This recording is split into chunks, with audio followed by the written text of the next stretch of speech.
2 বছর পর নিজ বাড়িতে ফিরলেন প্রবাসী মোহাম্মদ বিল্লাল মোল্লা। তবে জীবিত মানুষ হিসেবে নয়, বরং কাফনের সাদা কাপড়ে মোড়ানো নিথর দেহ হয়ে। 4 বছরের ছোট্ট মেয়ে ঐশী নিষ্পলক চোখে তাকিয়ে আছে বাবার দিকে। একবারের জন্য শেষবারের মতো প্রিয় বাবাকে দেখে নিচ্ছে সে, যার কণ্ঠস্বর শুনে প্রতিদিন ঘুম ভাঙত। সেই কণ্ঠ আজ চিরদিনের জন্য নীরব হয়ে আছে।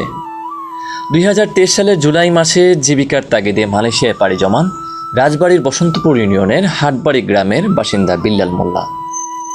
সেখানে তিনি জোহরবারো এলাকায় এক কনস্ট্রাকশন সাইটে শ্রমিকের কাজ করতেন। পরিশ্রমে ভরা দিনগুলোতে তিনি কেবল স্বপ্ন দেখতেন নিজের ছোট্ট মেয়েকে পড়াশোনা করাবেন আর পরিবারের জন্য সুন্দর একটা ভবিষ্যৎ গড়বেন। কিন্তু সেই স্বপ্নের শেষ আলোটা নিভে যায় গত 28শে সেপ্টেম্বর সন্ধ্যায়। সেদিন তিনি নিচে দাঁড়িয়ে কংক্রিটের বালতিতে খোয়া সিমেন্ট লোড করে ট্রেনের মাধ্যমে উপরে পাঠাচ্ছিলেন। কাজের ফাঁকে ব্যস্ততার মাঝেও তিনি মোবাইল ফোন বের করে ফোন করলেন দূরে থাকা তার সোনামণি ঐশীকে।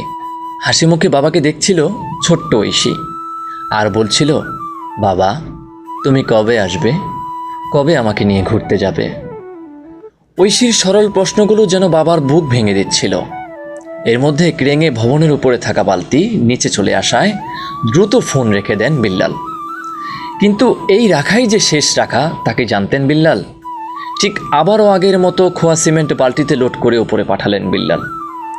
কিন্তু সেই বালতি উপরে যাওয়ার মাঝপথেই ছিঁড়ে পড়ে তার বুকের ওপর। চাপা পড়ে সাথে সাথে ঘটনাস্থলে মারা যান তিনি। মেয়ে ঐশীর সাথে কথা শেষ করার কয়েক মিনিট পরেই এইভাবেই নিভে যায় প্রবাসী বাবার জীবন প্রদীপ। দূরদেশে কাজের মাটিতে নিজের রক্তের সন্তানের কণ্ঠ শোনার পরপরই চলে গেলেন বিল্লাল।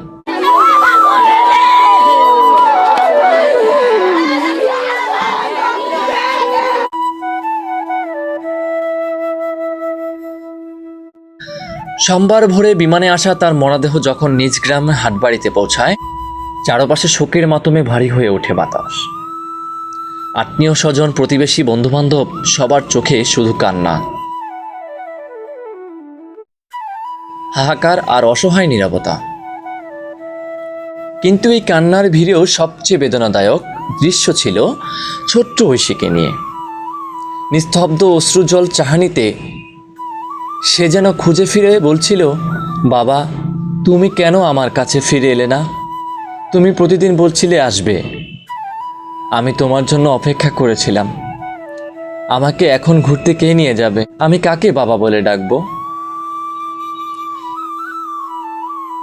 ভবিষ্যৎ কে জানে, বড় হয়ে ঐশী মনে রাখতে পারবে কিনা বাবার সাথে শেষ কথাগুলো। কিন্তু তার নিষ্পাপ হৃদয়ে আজীবন গেঁথে থাকবে বাবাহীন জীবনের তীব্র বেদনা হয়ে।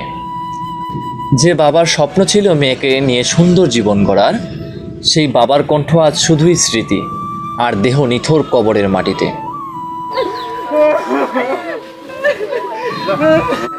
প্রিয় ভাইয়েরা, দয়া করে ভিডিওটি শেয়ার করে সবাইকে দেখার সুযোগ করে দিন।